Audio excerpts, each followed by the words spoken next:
Hi, David Wise here, composer of Donkey Kong Country and many, many others. And I'm just saying, like and subscribe to NerdCage Live. One of my favorite Nintendo 64 games ever is Perfect Dark. And I actually really enjoyed Perfect Dark Zero as well. But can you go into the history of Perfect Dark real quick? Because I was only involved in that for a short period of time. It felt like a lot longer though. It was Brett Jones, who sadly passed away not that long ago, designed Joe Dark, and my involvement with the game was really I kind of came into that project towards the end. I was working on Dinosaur Planet at the time, and I remember there was a lot of animation sequences and a lot of motion capture to clean up. And because I'd had some experience with the motion capture suit from Killer Instinct, I was asked to come over and assist with the cutscenes and mainly clean up and moving cameras around and setting up some scenes to tell the story based on the script that was given to me. And I'm not really, and I never have really been a fan of first-person shooters, so it wasn't really an ideal game for me to be on. I like character-based things where I can see a character, not a hand and a gun. I just, for me, that sucks. It's just not my kind of thing. Yeah. If I play a racing game, I don't want to play from the driving seat. I want to see the car in front of me. It's just the way my mind works. I need to see what it is. So, but I obviously I went over onto the team and spent maybe a month towards the end working on the cutscenes. And I think I remodeled a couple of characters like the Skidars, but they I don't think my versions went in eventually because they were a different style to what was in the game. The game was kind of very it had a visual style which was almost kind of Gaussian blurred and shaded. It didn't look rendered. It kind of looked like a cartoon to me. Yeah. The N64 version, Perfect Dark. It was detailed, but it was kind of flat. There didn't seem to be a lot of baked in details. And if you put something in with too much detail, all of a sudden it stood out like a sore thumb and looked like it was from another game. And that's what I was doing over on Dinosaur Planet. So when I made a new Skidar and rendered it up, it didn't look like the dark, black, alien-esque characters in the game. Mine looked more like something from Jurassic Park. Yeah. So that didn't go in. But then I stepped back onto Dinosaur Planet then. And then one afternoon I got Simon again, the guy I mentioned earlier, came over to me as he usually did and says, Kevin, and he held up a piece of paper and says, we need the box art designing for Perfect Dark because we've only got this. It's been kind of left to the last minute, and the team are that busy doing stuff. There was a mock-up of a box, but it was using the in-game characters with a few modifications, and it wasn't. It didn't sell the game. And so Simon says, we need something quick. Nintendo wants something different to this. How long can you spend on making something? Bearing in mind, it's got to go tonight. So it was no pressure. About 11 o'clock in the morning. It's about 11 a.m., I think. And I thought, well, how can I make this work? Well, the game's called Perfect Dark. Let's just have a black box. So I thought, but what I could do is I could maybe build. I remember around about that time the movie Final Fantasy was available on DVD, and there was all of this hype and promotion on realism on the characters' faces because you could see pores and skin and eyelashes. And there was so many shots of an eye up close. I thought, well, I'll just model an eye and about this much of a face, a nose, and I'll spend a half a day modeling that, because really all I need to do is make a sphere, make a texture for the sphere for the eye, and then put some eyelashes around it and an eyebrow. I can build this piece, flip it to the other side, then hey presto, I've got almost like a ninja mask. And then if I darken around it, it'll look like it's just in perfect dark. I can take the gun asset and put that in front of the face in a James Bond kind of pose. Oh, that's so cool. And then I remember Brett said, can you put the reflection of the alien in one of the eyes so we can make it have a little bit of story to it? And so that's what I did. And I think I finished it at about 2:30 p.m. Wow. And then it was maybe the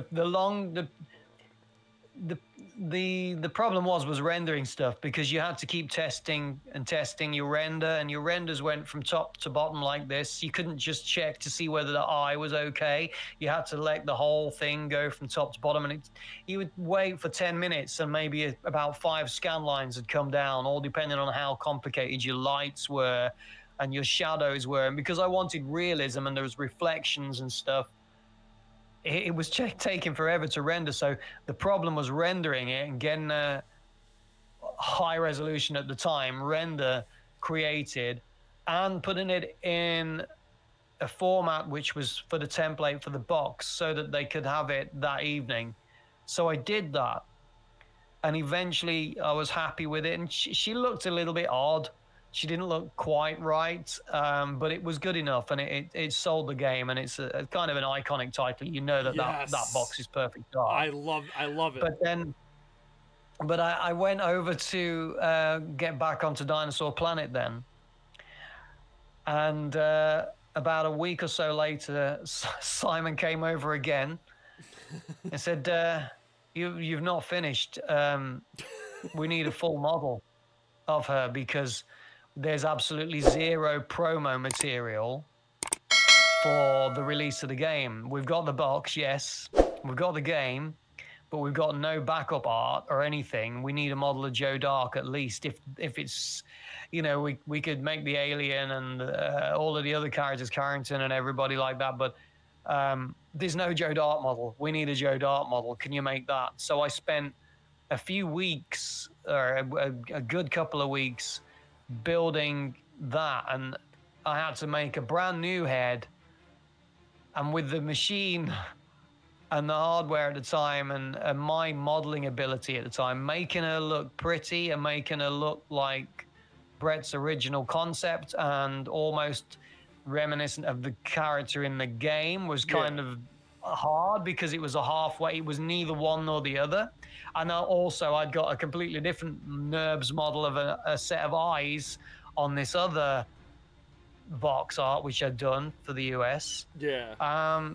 So I just spent this time building that Joe Dark model, which turned out okay, and eventually they made the doll. I've got one of the dolls, quite large sort of dolls we all got sent. And she turned out okay, and we did a fair few renders of her, and then I was kind of done with it, and that was my work on Perfect Dark 1. Went back onto Dinosaur Planet, which was now morphing into Star Fox Adventures. Worked on that until it was probably about 70% complete. And then Tim and Chris asked me to go and join the Perfect Dark Zero team because they wanted to change the way it was looking. So and that's my story from Perfect Dark. Well, oh my God! Well, thanks so much. Thanks so much for sharing that with us. I'm just gonna say this: that at that time, because I'm getting flashbacks, man. I loved Perfect Dark so much, because I actually loved it more than Goldeneye. Because it had that sci-fi element to it. Yeah, it's a great game, but it felt like at the time that you remember how like Lara Croft kind of took over the world for a while for a stretch of like 2 or 3 years. Late night. For a moment, it felt like Joanna Dark was like the next Lara Croft. Like she took over as like the lead female video game character like mascot, you know. She could have been, but I think the next game was taking quite a long time to develop, and originally it wasn't a large team, and I think there was concern that it was just going to take forever. Maybe they were trying a little bit too hard to go for realism, and also realism wasn't really Rare's bag. We were more Banjo-Kazooie. It was going to be a shooting game at the end of the day, but I think they weren't comfortable with it heading in too much of a realism direction, because you're going to change your ratings and appeal to a different audience. So they wanted to bring it more into a teen kind of category when it came to rating it. And so we'd just taken on Will Overton, who was great at drawing that kind of style of characters. And so as a modeler, I was just asked to go over there and start implementing some of Will's concepts and changing the look of the game so that it looked more like a typical Rare game, which I have to say I kind of felt uncomfortable with when I was over there, because there was a lot of work that had already been done on making the game look as realistic, and it was really impressive. The motion capture was better. That had all come along a long way since the Killer Instinct motion capture. You didn't have to run around with cables wrapped around you and strangling you. You now had these little white, almost like ping pong balls stuck to you, and a set of cameras which read your orientation of your movement and your joints based on these little markers, which were ping pong balls, really. And so the motion capture was way better. So it was more realistic, and it was proper 3D. So it wasn't like the stuttering animation, which I used in Killer Instinct, where although I'd rendered plenty of frames, we had to take frames out. So it didn't look as silky smooth as proper motion capture. So the game it looked quite adult. Yeah. And by the time you started adding physics engines in there, it was starting to become something else. And so Tim and Chris were worried about that, and they said, we need to make it look like a Rare game. And so Kevin, go ahead and do that. And of course, you've got a team of people that have already invested a lot of time and effort into making something look a particular way. It didn't go down too well, but eventually, I think the game came out looking really good. But I actually finished working at Rare around about the end of that project. I think I was all video gamed out by then, because it's all I'd done since I was 16. So, and as I say, first-person shooters aren't really my bag. So had it been a fighting game, I think I probably wouldn't have left Rare. I probably would have been there working on KI3, the brawler, the scrolling adventure, VS game, multiplayer, 4-player fighting game, which that's inevitably what would have happened with it had I stayed there. But I didn't. I left. But I was proud of the way Perfect Dark did turn out. Eventually, I think it had a unique look to it. So. Yeah. All right. Well, we're hitting an hour here, so I guess I'll let you go. But I just want to make one more point too. Is that, man, I wish we could have gotten Joanna Dark in a Killer Instinct game. I think she would have been a great Killer Instinct character.